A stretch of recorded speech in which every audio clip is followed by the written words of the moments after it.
Imagine a tumor that actively shapeshifts just to survive. I mean, liver cancer kills over 870,000 people a year globally, and the 5-year survival rate is it's sitting stubbornly under 20%. Right, which is just a staggering number. It really is. And hepatocellular carcinoma, or HCC, makes up 80% of those cases. Yeah. And it's so lethal precisely because it refuses to sit still.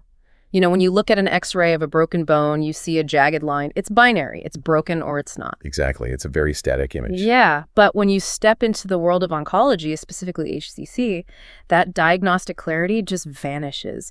You aren't looking at this static mass of rogue cells. You are looking at a highly evolved, constantly adapting ecosystem. And that is a phenomenal challenge for oncologists. I mean, the technical term we use is tumor heterogeneity. A single liver tumor isn't just, one type of cancer cell cloning itself perfectly over and over. It's this chaotic, diverse community of cells that are mutating, changing their functions, and actively altering their surrounding environment to ensure their own survival. Yeah. And for decades, trying to understand the chaos was honestly like trying to map out a dense jungle at midnight. Which brings us to the core of today's deep dive. We are unpacking this massive, incredibly dense study published in partnership with the Hormel Institute at the University of Minnesota. And to pierce through that diagnostic midnight, the researchers didn't just look at the tumor as a whole, right? No, they didn't. They used machine learning to individually process 32,247 separate cells from human HCC samples. Which is just a staggering amount of data to process. It really is. They mapped out this entire microscopic ecosystem line by line. Yeah. So we now have this blueprint of exactly how these cancer cells operate, how they, manipulate healthy cells, alter their own metabolism, and even use this really specific biochemical disguise to hide from your immune system. So our mission today is to break down every crucial mechanism they found. But to even begin to understand how a tumor shapeshifts, we have to talk about how researchers can possibly look at 32,247 cells individually. Right, because historically, that wasn't really possible in the same way. Yeah, in the past, if you wanted to analyze a tumor's genetics, you used bulk sequencing. I've always thought of bulk sequencing like making a smoothie. You throw all the fruit and spinach into a blender, mix it up, and taste the whole thing. It's a smoothie, but you can't taste the individual, strawberry seeds. That is a perfect analogy. Yeah. Bulk sequencing just gives you the average genetic expression of millions of cells matched together. So the really rare stuff gets lost. Exactly. The rare, highly mutated cells driving the most aggressive parts of the cancer, they get completely drowned out by the average data. So this study utilized single-cell RNA sequencing, or cRNA-seq. So it's like picking apart the blender to examine every single strawberry and blueberry under a microscope. Precisely. cRNA-seq allows researchers to isolate every individual cell, break it open, and sequence its messenger RNA.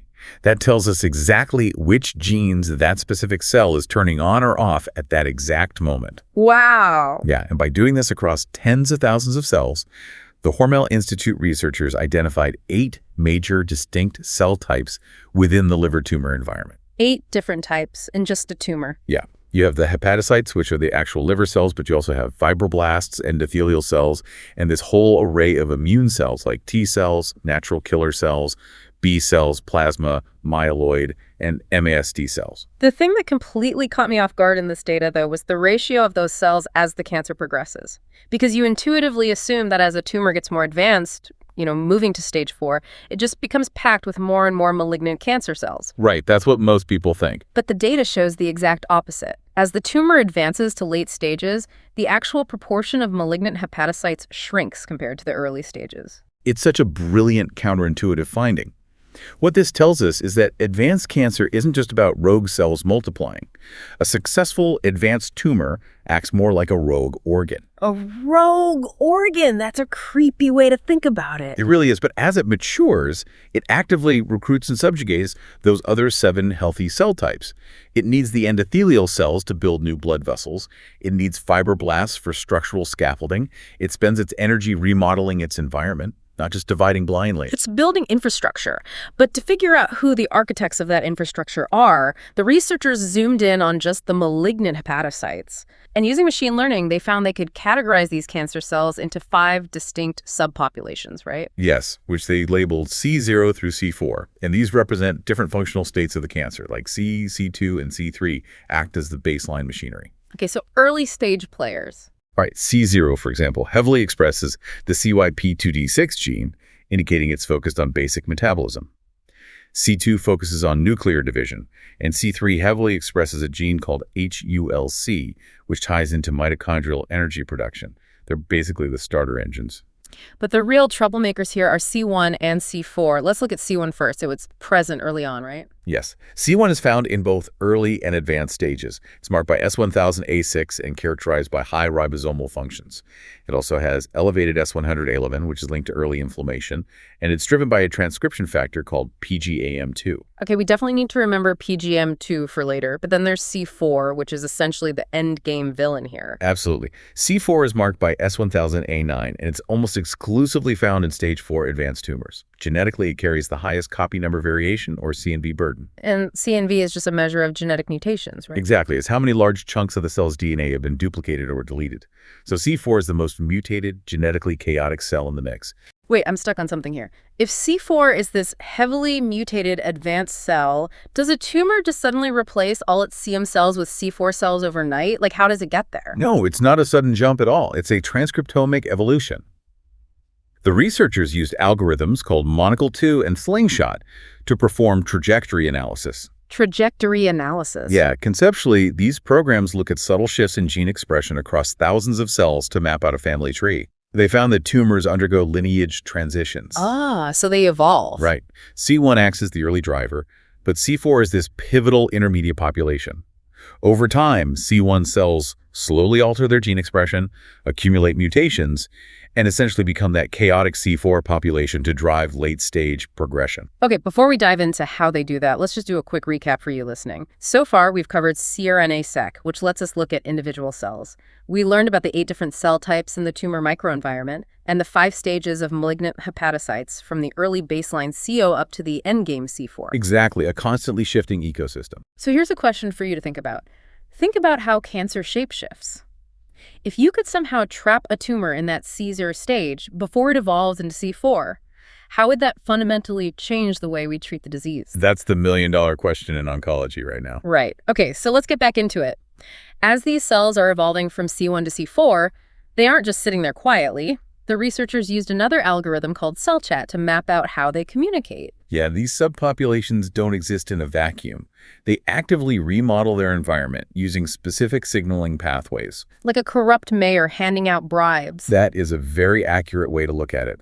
Look at the early driver, C1. The data shows C1 cells heavily secrete a signaling molecule called midkine, or MDK. They pump this MDK directly into the surrounding endothelial cells and fibroblasts. So in my mayor analogy, MDK is the bribe going to the construction workers. The tumor is basically forcing the endothelial cells to build new roads or blood vessels to pipe oxygen directly to it. Exactly. And at the same time, C1 has to deal with the immune system, so it uses a completely different pathway, the MIF-CD74 and CXCR4 signaling axis. More letters and numbers. Break that down for us. So it secretes macrophage migration inhibitory factor, or MIF. This binds to receptors on local myeloid immune cells. It sends inhibitory signals that reprogram the immune cells, basically turning them from tumor killers into tumor protectors. Wow. So MIF goes to the police, the immune cells, paying them off so they look the other way. C1 is just a master manipulator. But when we look at its descendant, C4, the strategy completely changes, right? Yeah, it does. C4 isn't about smooth talking. It's about brute force. Because C4 is dividing so aggressively, its energy demands are off the charts. So it shifts away from normal glycolysis. Which is how most cells get energy. Right. Instead, it upregulates a process called oxidative phosphorylation, or RxPHOS. And the mechanics of how C4 runs this RxPHOS engine are just wild. It centers around that marker gene you mentioned earlier, S1000A9. Yes. Inside the C4 cell, the S1000A9 protein acts as a scaffold to stabilize another protein called PGAM5. And when PGAM5 accumulates, it goes to the mitochondria and induces mitochondrial fission. It literally breaks its own power plants apart. It fragments them, yes. But wait, if a cell needs massive amounts of energy, why on earth is it deliberately shattering its own mitochondria? Because of the byproduct. Fragmented mitochondria become incredibly leaky, and they start spewing out massive amounts of reactive oxygen species, or ROS. And ROS is normally toxic, right? Like, a burst of ROS should trigger the cell to die. In a healthy cell, absolutely. It would cause lethal oxidative stress. So the C4 cell is basically running like a dirty diesel engine. It's pushing itself so hard, it's leaking toxic exhaust everywhere, but instead of breaking down, it's using that exhaust as a shield to drive faster. That is exactly what's happening. Yeah. The massive burst of ROS stabilizes hypoxia-inducible factors, or HIFs. But more importantly, it degrades a critical tumor suppressor called AGRN. Okay, AGRN. That's essentially the biological glue that keeps cells tethered together. So if the toxic exhaust melts the glue, the cancer cells become unmoored. Without AGRN, they undergo epithelial mesenchymal transition, or EMT. They become highly motile, detach, and invade the bloodstream. The metabolic toxicity of C4 directly fuels its metastasis. That is a terrifyingly effective system. Okay, time for another quick recap. We just saw how C1 communicates via MDK and MIF to build infrastructure and evade immunity, while C4 runs that highly toxic oxy-HOS loop to drive metastasis. It's chemical warfare and dirty fuel all at once. Exactly. So here's another question for you listening. If you were designing a drug right now, would you try to block the tumor's bribes, like the communication lines, or would you try to cut off its dirty fuel, that ROS loop? Both are huge areas of research, honestly. But while C4 is using this metabolic chaos, the tumor is also using a much quieter, highly sophisticated defense. And this brings us to sialylation. Sialylation. Yes, this is a fascinating mechanism. Biologically, it's a post-translational modification. So after a cell synthesizes proteins and lipids, enzymes attach these tiny molecules called sialic acid residues to them. I picture it like the cell throwing a sticky sugar cloak over itself because the immune system has these patrolling cells with Siglec receptors, right? Yes, think of Siglec receptors as molecular ID scanners. So when a patrolling immune cell bumps into a cancer cell wearing this thick sugar cloak, the Siglec receptors bind to the sugar, and it tricks the immune cell into thinking it's just a normal, healthy cell, and it basically just falls asleep. It sends an inhibitory signal, yes. It is one of the most potent mechanisms of immune evasion. But the researchers uncovered a massive twist here about when this actually happens. They did. Historically, we assumed that heavy immune evasion, like putting on a thick sugar cloak, was a late-stage adaptation. You'd expect to see it in C4 cells after they've survived years of immune attacks. Right. But are you saying these early-stage cells are doing it? Yes. The skRNA-seq data revealed that a transcription factor we mentioned earlier, PGM2, is highly active in the early-stage C1 cells, and its expression correlates directly with high sialylation scores. Wow. So they're prepping for immune escape long before stage develop. They are essentially putting on their sugar cloaks early. It completely upends how we view early tumor development. The cancer is proactively silencing the immune system from day one, and there's another layer. These high-risk tumors also show an enrichment in sphingolipid metabolism. Sphingolipids are a type of fat molecule in cell membranes, right? Correct. By altering how they process these lipids, the tumor actively reprograms tumor-associated macrophages in the area. It alters the immune cell's ability to respond to signals, so it's wearing a sugar camouflage and actively jamming the radar of the local immune system using altered fat metabolism. Just incredible. Okay, recap number 3. We just learned that sialylation acts as a sugar camouflage for tumors, and thanks to the PGM2 gene, C1 cells deploy this disguise remarkably early in the cancer's life cycle. Right, way earlier than we thought. So for you listening, how does knowing that early-stage tumors are already wearing camouflage change your perspective on when and how we should deliver immunotherapy? Like, should we be hitting it way earlier? That realization is exactly why the researchers wanted to turn all this biological mapping into a clinical tool. Right. They used a machine learning algorithm called Lasso-Cox regression. For those who aren't data scientists, Lasso-Cox is brilliant at dealing with massive data sets. It basically shrinks the less important variables to zero, clearing out all the noise. It's the ultimate biological filter. Out of thousands of genes, the algorithm narrowed it down to a highly specific 9-gene prognostic signature related to PGM2 and sialylation. And this includes genes like JLNTL5, B4JLT5, SIGLCL1, and AGRN. Yeah, exactly. By looking at just these 9 genes, doctors can effectively stratify patients into high-risk and low-risk categories. And a high-risk profile under this model is pretty grim. Their tumors show a massive upregulation of genes like C9 and EPO, which means the tumor is surviving in severe oxygen starvation. Furthermore, they found profound enrichment in the IL-17 inflammatory signaling pathway.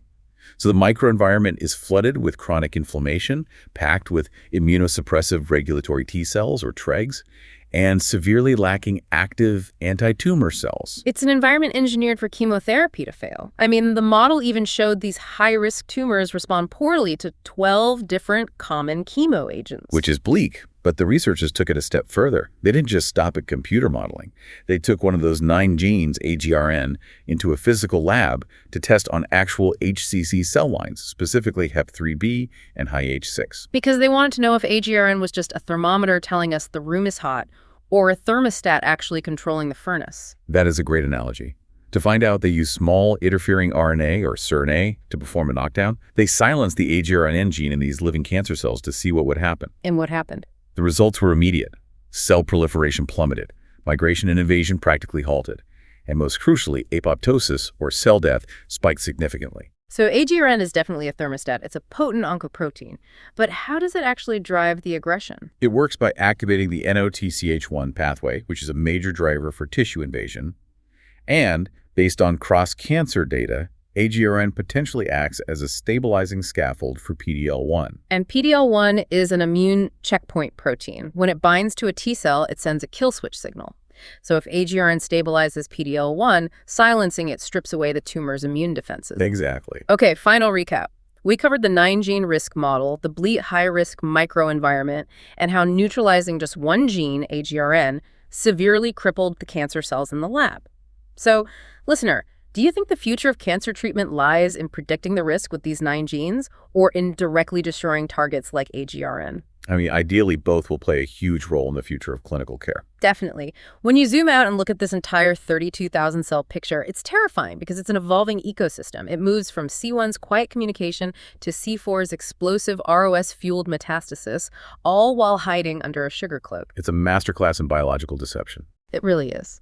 And it leaves me with a final thought for you to mull over. We've spent decades trying to find newer, more toxic poisons to kill tumors.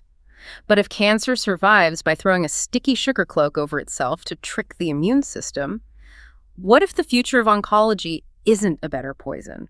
What if the ultimate cure is simply finding a way to wash off the sugar cloak, allowing your body's own immune system to wake up and realize it's been tricked all along? That really is the ultimate hope in unraveling the tumor microenvironment. Well, thank you for joining us on this deep dive. Keep asking questions, keep looking beyond the surface, and we'll catch you next time.